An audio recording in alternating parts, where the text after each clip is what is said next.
আপনারা যারা বর্তমান সৌদি সরকার কিং সালমানকে নিয়ে ট্রল করতেছেন বাংলাদেশ ফেসবুক প্ল্যাটফর্ম,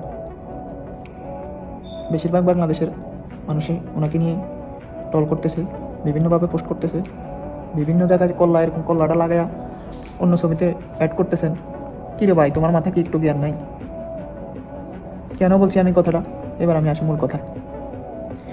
যারা এই কাজগুলো করতেছেন, হয়তো কারো ভাই আছে, কারো বড় ভাই আছে, কারো ছোট ভাই আছে, কারো বোন জামাই আছে, কারো বাপ আছে, কারো চাচা আছে, কারো না কারো একজন লোক এই সৌদি আরব প্রবাসে আছে।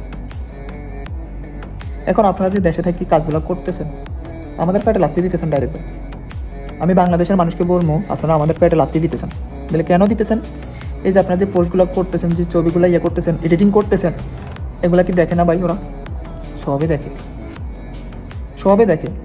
বাংলাদেশে কিছু গড়ার আগে আপনারা যেটা জানেন না বাংলাদেশে থাকা, এটা ওনারা জানে আগে, সবার আগে। যে কেন লাত্তি দিতেছেন?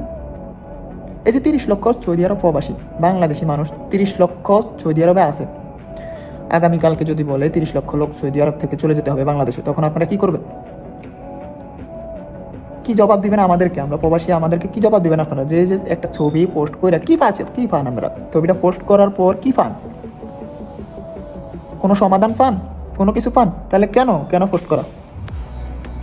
আমি হাত জোর করে মাপ চাই, বিনীতভাবে অনুরোধ করছি, বাংলাদেশের সকল ভাই বোনদের দৃষ্টি আকর্ষণ করে বলছি, আপনারা এগুলো থেকে বিরত থাকুন, আমাদেরকে ভালো রাখুন।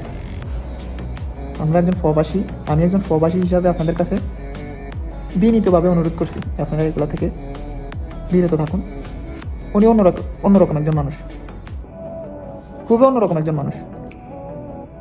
ভালো থাকবেন সবাই। আসসালামু আলাইকুম।